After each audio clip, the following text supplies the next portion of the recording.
एजे rock और आप देख रहे हैं D7 न्यूज़ चैनल। वाराणसी नगर निगम का चुनाव जो है काफ़ी नज़दीक आ चुका है। काफ़ी प्रत्याशी जो है मैदान में उतर चुके हैं और जो है वो अपनी अपनी दावेदारी जो है जता रहे हैं और टिकट की जो है डिमांड कर रहे हैं और टिकट का इंतज़ार कर रहे हैं। तो मैं इसी बीच में मौजूद हूँ वाराणसी के नगर निगम वार्ड संख्या 95 काजी सादुल्लापुर में, जहाँ हमारी मुलाकात दिनेश सिंह उर्फ दीनू जी से होने जा रही है, जो कि महानगर कार्य समिति अध्यक्ष भी हैं। तो मिलेंगे इनसे और जानेंगे इनकी जो है राजनीति करियर कहाँ से स्टार्ट होती है और क्या करना चाहते हैं अपने वार्ड के लिए। तो आइए मिलते हैं दिनेश सिंह उर्फ दीनू जी से। नमस्ते सर, कैसे हैं आप? सब अच्छे हैं। सबसे पहले अपना परिचय देते हुए हमें बताएं कि आप जो है ये चुनाव किसी पार्टी से लड़ रहे हैं या निर्दल लड़ रहे हैं? मेरा नाम दिनेश सिंह दीनू है। मैं भारतीय जनता पार्टी महानगर कार्य सदस्य हूँ। मैं अपने भारतीय जनता पार्टी से टिकट के लिए दावेदारी किया हूँ जी। और ये महिला सीट अभी हो गई है और ये पूरा आरक्षण आ जाएगा तो उसके बाद डिसाइड किया जाएगा क्या करना है। जी, तो ये हमें बताइए कि अगर पार्टी टिकट नहीं देगी उस सिचुएशन में क्या करेंगे आप? पार्टी जिसको लड़ाएगी उसके साथ तन मन धन से लगा जाएगा। जी, बनी रहती है हमेशा लगातार, जैसे सफाई को लेकर के, सीवर को लेकर के और जो है पेयजल को लेकर के। तो ये जो है सभी प्रत्याशी जितने भी मैदान में आते हैं सबसे पहले वादा करते हैं कि मुझे एक बार जो है चुनाव जिताइए, उसके बाद देखिए मैं कार्य कैसे करता हूँ। लेकिन चुनाव जीत जाने के बाद वो वही करते हैं जो सदियों से चलता आ रहा है। तो ये कहाँ तक सही है, कहाँ तक गलत है, और आप जब चुनाव में आए हैं तो आपका मकसद क्या है? तो मेरा मकसद ये है कि चुनाव जीतने के बाद, क्योंकि हमारी सरकार दिल्ली में भी है, लखनऊ में भी है, डबल इंजन मेयर मेरा बनता है और हम चाहेंगे कि पार्षद भी अपना हो जाए तो विकास कार्य यहाँ रुके ना। हमारे यहाँ सीवर की समस्या है। 84 कॉलोनियाँ बस बनी हुई हैं। सीवर और पानी पाइप एक लाइन है और वो जर्जर हो गई हैं, भ्रष्ट हो गई हैं। तो घरों में सीवर में पानी रहता है। तो मौका मिलेगा तो बजट अपना रहेगा, सरकार अपना रहेगा, विधायक मंत्री अपना है, तो बजट की कमी नहीं रहेगी। आदमी जो चाहे वो काम करा लेगा। अभी वर्तमान में हमारे एक पार्षद थे 10 साल से, रमजान अली जी, कांग्रेस के। वो हर बार कोई कार्य जो जाते हैं उनके घर समस्या लेके, कहते हैं हमारी सरकार ने हम कहाँ कर पाएंगे। अभी कुछ दिन 10-15 दिन पहले वो नगर निगम प्रदर्शन कर रहे थे। वो छोड़ने के बल चल रहे थे कि हमारे पास पैसा नहीं है। तो जनता उसको चुने जो कार्य कर सके। यहाँ पे काफ़ी समस्या है। सीसीटीवी कैमरे नहीं लगे हैं, जिससे मंचले कभी चैन स्नैचिंग कर लेते हैं, औरतें टहलती हैं, महिलाएं जो टहलती हैं, जो भी करते हैं। तो कैमरा लगा रहेगा, सब कुछ सही रहेगा। उसके बाद हमारे वार्ड में प्राइमरी विद्यालय पड़ता है। उसका आज 1932 का ये भवन बना हुआ है। आज तक उस भवन में जर्जर हो गया, कभी भी गिर सकता है। तो लेकिन भारत सरकार जो है, आप कह रहे हैं कि वो बोले रमजान अली जो पार्षद हैं उनका कहना है कि मतलब बजट नहीं मिलता है हमको। तो भारत सरकार, केंद्र सरकार हो या राज्य सरकार हो, वो जो भी सभासद होता है या जो भी सांसद विधायक होता है वो सबके लिए एक बराबर एक भाव से जो है काम बजट देती है कार्य करने के लिए। तो उनका कहना ये कहाँ तक सही है? बजट मिलता है लेकिन वो कार्य करना नहीं चाहते ना। वो चाहते नहीं है कि सरकार को नीचे गिराना चाहते हैं। सरकार काम नहीं करे, वो बस हमेशा समस्याएं रोने रहते हैं, समस्या ही रोते हैं। वो काम नहीं करना चाहते हैं। जो कार्य जो करने वाले बहुत सारे पार्षद ऐसे जो विपक्ष में जो काम करते हैं, ये काम ही इनको नहीं करना है ना, सिर्फ समस्या है, सिर्फ समस्या को उत्पन्न करना है। 10 साल में इन्होंने ये किया। हमारे बगल में कई बुनकर भाई हैं जो सब नालियाँ हैं, गंदी हैं, सीवर है, सब समस्या है, उनका ख्याल नहीं करते। वो बस कोई भी जाता है कि 10 से 12 मेरे पास आ जाओ, उसके बाद फिर खत्म। अच्छा, तो उनके खिलाफ किसी ने कोई कार्रवाई वगैरह किया, कोई एक्शन वगैरह लिया? एक्शन क्या लेगा जनता? भाई देखिए, इस समय जनता सोचते मेरा काम हो जाए, पार्षद भाई जाता काम हो जाए। पार्षद आता क्यों है? लोग जब समस्या नहीं तभी ना आएगा। नहीं नहीं, समस्याएं तो ये नहीं कि मतलब समस्या रहे तब कोई पार्षद बनेगा। समस्याएं तो मान लीजिए आज आपने काम किया, नहीं, बीते दिन जो है हमारा कि आदमी पार्षद के पास आता क्यों है? समस्या रही तभी ना आएगा। तो मेरा कर्तव्य बनता है कि उस समस्या का निदान करना। 24 बूढ़े समस्या 7 पार्षद का कर्तव्य बनता है कि अभी जनता के साथ खड़ा रहे, सुख में खड़ा रहे, दुख में जरूर खड़ा रहे। भले सुख में ना रहे लेकिन दुख में उसके साथ जरूर खड़ा रहे। ये ना देखे कि वो उस पार्टी का, वो उस दल का, वो उस दल का नहीं। आप चुनाव जीतने के बाद सभी जनता आपके समान हो जाती है। कोई भी आधी रात को आपके पास आए तो उसके साथ खड़े रहिए, किसी के साथ अन्याय ना हो। अच्छा, हमें ये बताइए, आप राजनीति के क्षेत्र में कब से हैं? हाँ, लगभग हो गया 20 साल। 20 साल। इससे पहले आपने कोई चुनाव लड़ा? नहीं, समाज सेवा के क्षेत्र में कब से हैं? शुरू से ही है। कितने साल से लगा? शासन के चुनाव में लड़ाते थे। अच्छा, तो सर आप बता रहे हैं कि समाज सेवक भी हैं और राजनीति के क्षेत्र में भी काफी समय से हैं। तो जब कोई पार्षद आपके वार्ड में इस तरह की जो है लापरवाही करता है तो आपका क्या उत्तरदायित्व बनता है कि उसके खिलाफ एक्शन लेना या नहीं लेना? एक्शन क्या लेंगे? पार्षद क्या एक्शन लेंगे? जो काम ही नहीं करेगा, आता ही नहीं है। अब जनता को चुनने समय आ गया ना, 5 साल में जनता चुनेगी उसको। क्या कर्तव्य जो उसके भाई मूल्यांकन को किया जाएगा ना, जो काम किया रहेगा जनता जिसको अच्छा चुनेगी उसको टिकट वोट देगी। देखिए जनता हमारे हिंदुस्तान की बहुत भोली भाली है, कोई भोली भाली नहीं भोली सर, भाली है, आप समझ इसलिए गए कि सर। वो जो है पैसों पे बिक जाती है, ना उनको ना समझ ना नहीं ये आता आप कि क्या गलत आरोप करना लगा है। रहे तो हैं, ये आपका सरासर गलत आरोप है। कोई भी जनता कोई पैसे पर नहीं बिकती है। तो चुनाव में इतना पैसा खर्च क्यों होता है? जैसे लोग कहते हैं कि मेरा 50 लाख 1 करोड़ रुपए मेरा जो है ना ना चुनाव नहीं, में गलत खत्म हो आरोप गया। है। तो ये कहीं नहीं होता होगा, मेरी जानकारी में नहीं है। नहीं, ये मैं नहीं कह रहा, ये पार्षद का कहना है, ये नेता का कहना है भाई कि जो नहीं पार्षद अभी हाँ तो जो पार्षद कहता है वो किया होगा। हाँ हाँ, तो वही मैं जो जानना चाहता हूँ आप कि अभी बताइए कहाँ कि खर्च जो होती है। पार्षद पैसा दे के वोट लेगा तो क्या वो किसी काम करेगा? हम आप ही को 10,000 रुपया दे दें, 5,000 दे दें, 2,000 दे दें, तो फिर आप हमको पास काम लेके आएंगे अपना? हम काम क्यों करेंगे आपका फिर? नहीं नहीं, तो कहने का तात्पर्य ये है कि अगर हम पैसा देकर के काम कर रहे हैं, जो है चुनाव लड़ रहे हैं, तो जनता पैसा लेती क्यों है? वो बिजनेस समझ के क्यों लेती नहीं है सर, लेती नहीं है। हम्म। लोग देते होंगे किसी को, लेकिन हमको जानकारी नहीं है इस विषय की। नहीं, जैसा कि ये होता है आप भी जानते हैं, भले से आप कहना नहीं चाहते हैं, लेकिन ये सत्य बात है कि चुनाव में पैसे खर्च होते हैं। वो भाई कहाँ देखिए, खर्च होते हैं? होता क्या है कि जो कार्यकर्ता लगा रहता है खाने के लिए, पीने के लिए, रैली के लिए, घूमने के लिए, पोस्टर है, होर्डिंग है, इसमें खर्च होते हैं, गाड़ी घोड़ा में खर्च होते हैं। कोई पैसा किसी प्रत्याशी, किसी जनता थोड़ी दी, जनता बेवकूफ थोड़ी है। आपका 2,000 5,000 लेके क्या कर लेगी? अच्छा ये बताइए हमें, बहुत सारे जो कैंडिडेट होते हैं वो इस चुनाव को बिजनेस समझ के लड़ते हैं और वो जीत जाते हैं चुनाव, तो उसके बाद वो अपना बैकग्राउंड मजबूत करते हैं और फ्यूचर मजबूत करते हैं, और बाकी जनता के साथ क्या हो रहा है, वार्ड में क्या हो रहा है, उनसे उसका कोई लेना देना नहीं होता है। तो ये कहाँ तक सही है? अब जो करता हूँ, हमारे वार्ड में ऐसा नहीं है सर। अब क्या करे पार्षद, क्या करे पार्षद? देखिए पार्षद जो लंबी देर से घोड़ा होगा, जिसको जीवन में आगे बढ़ना होगा, वो काम करेगा। कुछ पार्षद ऐसे आते हैं, 5 वर्षीय योजना आते हैं, रहते हैं, फिर चले जाते हैं, विलुप्त हो जाते हैं। आपको आगे बढ़ना है जीवन में तो जनता के साथ बराबर खड़े रहिए, उसके दुख में हमेशा खड़े रहिए। आप कह रहे हैं कि हमारे वार्ड में ऐसा बिल्कुल भी नहीं है। तो जो पार्षद है फिलहाल, अब तो मान लीजिए उसका कार्यकाल खत्म हो चुका है, लेकिन वो अगर ऐसा नहीं है तो उसने काम किया क्यों नहीं? तो उसका मन नहीं क्या काम करने का? अरे ये मन, इसमें मन की बात है, उसको मतलब लगा होगा, पर्सनल नहीं व्यक्तिगत। उसको लगा होगा कि हमको ये फलाने वोट नहीं दिए, ढिकाने वोट नहीं दिए, इस वार्ड में वोट नहीं मिला, इस मोहल्ले में वोट नहीं मिला, तो उसने काम नहीं किया।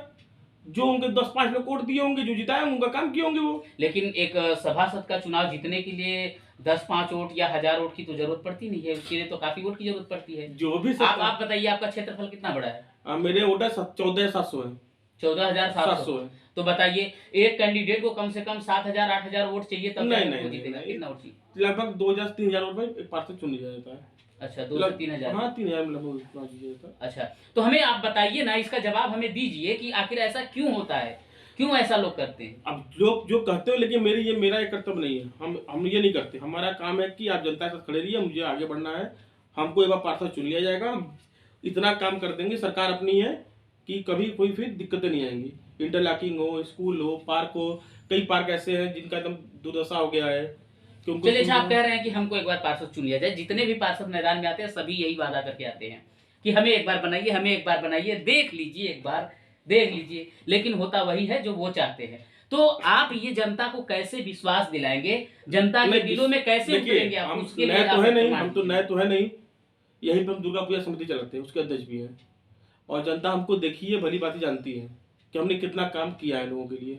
सुख दुख में हमेशा सबके साथ खड़े रहे हैं। ये बताने की जरूरत नहीं है। ये वार्ड चुनाव कोई विधायक और सांसद चुनाव नहीं है। जनता को आपके ऊपर कैसे भरोसा होगी, कैसे? जनता जानती है, जनता भरोसा की है। कोई एक प्रमाण दीजिए कि जिसके कारण मुझे जनता चुनेगी। प्रभार तो बहुत है, बहुत सारे काम किए। अभी इंटरलॉकिंग हुआ या रोड बनवाना हुआ, कोई भी समस्या। ये पीछे पार्क था, अभी मोदी जी ने था, उनका हम लोग पैसा ला के बजट बनवा के उसके पीछे पार्क बनवाए हम लोग। जी, काम किए, ऐसा नहीं है। अच्छा, हमारा भारत जो है हमारा डिजिटल बन रहा है, मोदी जी का कहना था, और ये बनारस जो है मोदी जी का संसदीय क्षेत्र भी है। और लेकिन यहाँ पे मैंने देखा है बनारस के जगह जगह कोने कोने पे, हर क्षेत्र में ये नगर निगम का जो व्यवस्था है ये बड़ा ही दुर्लभ है। कहीं भी रोड पे जो है डंपर खड़ा कर देना, कूड़ादान खड़ा कर देना, रख देना, कूड़ा जो है रोड पे फेंक देना, और सड़कों पे जो है आने जाने में समस्याएं लोगों को होती है। तो ये नगर निगम ऐसा क्यों कर रहा है? ये मोदी जी के सांसदीय क्षेत्र में ऐसा ये क्यों? दोनों लोगों की समस्या है। एक जो जनता, उसकी भी जिम्मेवारी बनती है, नगर निगम दोनों जिम्मेवारी बनती है। जब नगर मोदी जी ने यहाँ पे सुविधा दी है कि आप डोर टू डोर कूड़ा उठेगा, और यहाँ होता क्या है कि डस्टबिन नहीं रखेगा तो कूड़ा कहाँ रखा जाएगा? जब कलेक्ट करेगा डस्टबिन घर घर जाके तो कूड़ा कहाँ डालेगा? एक गाड़ी बनी, व्यवस्था बनी है, सब कुछ सिस्टम से। ये दोनों कर्तव्य बनता है कि सिस्टम ही सब काम करें, डिब्बे को साइड रखें, समय से समय डिब्बा उठ जाए, और जनता का कर्तव्य बनता है कि कूड़ेदान जब घर घर आता है कूड़ा ले जाने, उसके बाद फिर अपना कूड़ा कहीं रोड पे ना फेंके, कलेक्ट करके घर सर पे ये रखें। जनता की बात मैं नहीं कह रहा हूँ, ये नगर निगम के जो लोग होते हैं, सफाई कर्मी जो होते हैं, वो लोग इकट्ठा कूड़ा जो है सड़क पे रख देते हैं और फेंक देते हैं।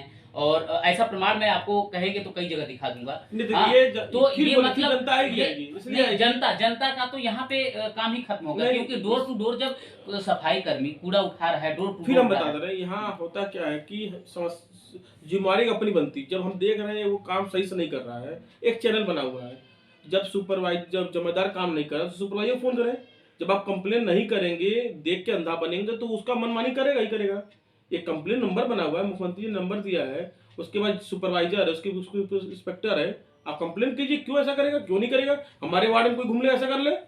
एग्जैक्टली वही चीज मैं आपसे पहले भी कह रहा था कि जब सभासद यहाँ का काम नहीं कर रहा था तो आपने क्यों नहीं उस हेल्पलाइन नंबर का प्रयोग किया और क्यों नहीं कंप्लेंट देखिए, किया? मेरे आप वार्ड भी तो गांव के हम बता रहे हैं, हाँ। हमारे वार्ड में ऐसा कोई सुपरवाइजर और जिम्मेदार नहीं है जिसकी इतनी हैसियत है कि जो कूड़ा रोड फेंक दे। आइए घूम के देख लीजिए। नहीं नहीं, वो तो ठीक है, आपके एरिया में साफ सफाई हो रहा, अच्छी बात है, लेकिन जो पार्षद है उसके खिलाफ क्यों नहीं तो एक्शन लिया गया पार्षद जो काम नहीं किया? तो पार्षद नहीं करना है, पार्षद काम जीत गया, घर बैठा है वो अपना, नहीं करना चाह रहा, उससे क्या मतलब है? जब नहीं करना चाहता, फिर 5 साल बाद चुनाव आया ना, अब जनता चुनेगी उसको। जब काम नहीं किया अपने घर चला जाएगा, चुनाव नहीं देगा, जो काम किया रहेगा जनता उसको वोट देगी। तो एक बात बताइए सर हमें कि जब ऐसे ही लोग आएंगे और 5 साल अपना कार्यकाल खत्म देखिए, करेंगे, ये कर्तव्य काम नहीं हम बता रहे हैं, करेंगे। ये कर्तव्य जनता का बनता है कि अच्छे लोगों को चुने, काम के लोगों को चुने। ये कर्तव्य जनता का बनता है ना भाई, उसमें 4 लोग खड़े होते हैं, उसको देखना पड़ेगा ना कौन काम किया आपके साथ 5 साल में, कौन दिखा है वार्ड में। अच्छा चलिए, ये जो ये नगर बगल में निगम आप पुलिस चौकी देख रहे हैं, एक पुलिस बूथ है, हम लोग दुर्गा पूजा कराते हैं, दुर्गा पूजा से पैसा जो बचा उससे हम लोगों ने यहाँ पुलिस बूथ बनाया, क्योंकि हम लोग के पास एक जब रात को गश्त करने के बाद पुलिस को बैठने की जगह नहीं थी, तो हम लोग कॉलोनी के लोग सबसे सहयोग लेके ये 10 कदम आगे देखेंगे पुलिस केंद्र बना हुआ है, इसलिए बनाया गया कि यहाँ पे पुलिस जो आएगी रात को कहाँ रुकेगी, या ठंड है, बरसात है, गर्मी है, एक बैठने के लिए हम लोग बनाए। वो बनने के बाद देखिए बहुत सही सुधार हुआ। उसके बाद अभी अगली सोच है कि जब चुनाव जीत जाएगा तो हर चौराहे पे कैमरा, सीसीटीवी कैमरा लगाया जाएगा, जो चैन स्नेचर होता है, जो भी होता है वो नहीं होगा। अच्छा, ये जो नगर निगम जो है निजीकरण करा दिया गया है, किसी को दे दिया गया है, किसको? और अरे प्राइवेट संस्था को दे दिया गया है, ये अब ये तो सरकारी रहा नहीं। नगर निगम नहीं, नगर निगम सरकारी है। हाँ। टेंडर पड़ा हुआ है, हाँ टेंडर पड़ा है, तो प्राइवेट कंपनी को, सुनिए, हाँ। प्राइवेट कंपनी को उन्होंने दिया है कि आप कूड़ा व्यवस्था उठाने की, साफ सफाई जिम्मेवारी, बाकी सरकारी कर्मचारी जिम्मेदार तो ही है। तो ये जो जगह जगह पे कूड़ा हो रहा है, रोड कहाँ पे हो रहा फेंका जा रहा है, चौका घाट पे भी चले जाइए, देखिए डंपर लगा है 3-4 फिर रोड पे आप पड़ा हुआ कलेक्ट है। कहाँ करेंगे? आखिर गाड़ियां मोहल्ले पे होता क्या है तो कि उसके लिए कोई हम स्पेशल बताते हैं। जगह बनाना चाहिए ना। नहीं, रोड होता पे कहीं भी। रोड पे नहीं है। जैसे होता क्या है कि जब से हमारी सरकार आई है, जब से मोदी जी प्रधानमंत्री बने हैं और बनाए सांसद बने हैं, तो उन्होंने व्यवस्था बनाई, जैसे अब गलियों में शहर है बनारस, कूड़ा छोटी गाड़ियां हैं उसमें कलेक्ट करते हैं, उसके बाद वहां ले जाते हैं, वो उसमें कलेक्ट करता है। जब बड़ी गाड़ियां आती है, वो नहीं घूम पाती है अंदर, वो वहां से उठा के ले जाती हैं। नहीं, मेरे कहने का तात्पर्य ये है कि जो रोड पे डंपर खड़ा कर रहे हैं उसको कोई स्पेशल जगह बनाए ना, जिसको जहाँ पे कूड़ा का गाड़ी खड़ा कर सके, डंपर लगा सके। साइड रोड पे कम पर है, साइड रोड पे है सर, मैं आपको दिखा सर, ऐसा नहीं हो। अरे सर, आप मेरे वार्ड घूम दिखा दीजिए। आप मेरे मैं आप मेरे मैं वार्ड- चौका घाट की बात कर नहीं, रहा हूँ, मैं चौका घाट आप आपसे देखिए, काजी सदुल्लापुरा वार्ड में आप कहीं भी जैसा चीज नहीं दिखा सकते आप। मैं काजीपुरा की जब- बात नहीं कर रहा हूँ, मैं पूरी बनारस की बात कर रहा हूँ। चौका घाट आपके सादुल्लापुर से बहुत दूर नहीं है, आप चल के मेरे साथ वीडियो में देख सकते हैं, आप मेरे चैनल पे पड़ा हुआ है, आप देख लीजिए। तो जिम्मेवारी वहाँ की पार्षद बनती है ना, हमारी थोड़ी बनती है। हमारी जिम्मेवारी देखिए अपने अपने वार्ड की है। मेरे वार्ड आइए घूम के नहीं, देखिए। पार्षद नहीं, वो नगर निगम का काम तो है। नगर फिर आप किस चैनल बना हुआ है, जब नहीं काम कर तो फोन कीजिए, वो आगे उठा के ले जाएगा ना। भाई चैनल क्यों से बना? आप काम नहीं करेंगे तो आप उच्च अधिकारी काम फोन किया जाए, नहीं किया जाएगा, तब ना आप काम करेंगे। जब बिगड़ा आदमी है तो सुधारा भी जा सकता है। तो सही बात है ना सर, वही बात तो मैं भी कह रहा हूँ कि जब यहाँ का पार्षद काम नहीं किया तो चैनल पे चैनल आपने क्यों नहीं कंप्लेन किया, क्यों उसके खिलाफ आवाज नहीं कंप्लेन तो उठाया? तभी ना सफाई दिख रही है, आप रोड पे आइए सामने फिर कार के देख लीजिए। आप सफाई पे आ जा रहे हैं सर, मेरे सवालों का जवाब आप नहीं दे पा रहे। फिर वही देना, आप सुन समझ नहीं पा रहे जो कहना चाह रहे हैं। हाँ, बताइए। मेरा कहना है कि हमारे वार्ड में आपको ऐसी कोई समस्या नहीं दिखेगी। आप घूम के देख लीजिए, कहीं भी आपको रोड पे फेंका हुआ कूड़ा, डस्टबिन है, डस्टबिन साइड रखी हुई, डंपर होगा साइड में होगा। सभासद का काम सिर्फ कूड़े और सफाई से मतलब नहीं है। नाली है, सीवर नाली है, है, सीवर है, रोड आइए है, देख लीजिए। स्कूल, हाँ, ये सब कंप्लीट है। नहीं कंप्लीट अभी तो हाँ। नहीं किया सभासद पिछला। चलिए ठीक है सर, हमें ये बताइए कि अभी आप अगर चुनाव जीत जाते हैं, जनता यहाँ कोई आपको पार्षद बना देती है, तो सर्वप्रथम आपका क्या मुद्दा होगा? मेरा मुद्दे तो कई हैं, देखिए उसमें कई थे मुद्दे। ऐसे है कि हमारे वार्ड में कई पार्कें हैं जो खस्ता हाल है, उनका सुंदरीकरण, ओपन जिम। उसके बाद नंबर 2 पे सीसीटीवी कैमरा लगाना। हमारे वार्ड में कैमरा होता क्या है कि माँ बहनें जाती हैं, शाम को निकलती हैं, या मुस्लिम बहनों हों या मुस्लिम माताएं हैं या हिंदू हैं, कोई बात नहीं, जो माताएं निकलती हैं तो चोर होते, छिनैत होते, चैन खींचे चले जाते हैं। तो उसके लिए अपने वार्ड में सीसीटीवी कैमरा लगाना। और हमारे एक और तीसरा नंबर है हमारा काम कि हर घर में शुद्ध जल पहुंचाना। जो हर एक कॉलोनी आप देख रहे हैं, आप बगल में 84 की कॉलोनियाँ बनी हुई हैं, और यहाँ पे सीवर लाइन और पानी की पाइपलाइन एक मरती समय तो ध्वस्त हो चुकी है। तो अब इसमें नई सीवर लाइन डालना जरूरी हो गया है, जिससे सीवर ओवरफ्लो ना हो। जहाँ इंटरलॉकिंग ना हो वहाँ इंटरलॉकिंग लगाना, जहाँ रोड नहीं बने रोड बनवाना। एक स्कूल है, उसको गिरवा के पैसा फंड ला के उसको अच्छा सा मॉडल स्कूल बनवाना, क्योंकि 1932 का वो स्कूल बना हुआ है, और 1932 के बाद वो जर्जर हो गया, कभी भी गिर सकता है, बच्चे पढ़ते हैं, कभी दुर्घटना कर सकती है। पार्षद ने ध्यान नहीं दिया। भाई हमारे पास 3 मंत्री थे, सांसद थे, पीएमओ है, जाना चाहिए था, नहीं गए। वो दूसरे दल से रखते हैं तो नहीं गए। अब आप जो है अपनी जनता को क्या संदेश देना चाहेंगे कि कैसे आपको चुनेंगे? देखिए, टिकट हमको मिलता है, पार्टी हमको लड़ाती है, तो चुनाव जीता है। उसके बाद जो समस्या है सारी दूर की जाएंगी। सरकार अपनी है, डबल इंजन सरकार है, मेयर अपना होता है, पार्षद भी अपना हो जाएगा, तो कोई फंड की कोई कमी नहीं रहेगी। आप सब जनता जो कहेगी उसका पूरा भरपूर काम किया जाएगा। अभी तक आप लोग सुन रहे थे दिनेश सिंह उर्फ दीनू जी को, और इनका कहना है कि इस वार्ड में जो सबसे जटिल समस्या है वो है सीवर को लेकर के, और जो है सीसीटीवी और पानी पेयजल को लेकर के समस्याएं हैं। तो स्कूल सर्वप्रथम जो कि जर्जर स्थिति में है, जो कि कई बच्चे जो है इसमें पढ़ते लिखते हैं, शिक्षा ग्रहण करते हैं, लेकिन जो है सरकार हमारा सबसे पहले स्कूल पे ही ध्यान दिया, लेकिन बदनसीबी से यहाँ के लोग जो है स्कूल को सही मरम्मत नहीं करा पाए या नहीं बनवा पाए। तो इनका कहना है कि सर्वप्रथम मेरा काम यही होगा कि पहले स्कूल सही कराऊंगा, उसके बाद जो है पार्के वगैरह, सीवर वगैरह, पेयजल वगैरह सारी व्यवस्थाएं करूंगा। एक बार जनता हमारे ऊपर भरोसा करे, और जीताने के बाद इस वार्ड में किसी तरह की कोई समस्याएं नहीं मिलेगी। तो चलते हैं और भी वार्ड में और जाने के वहां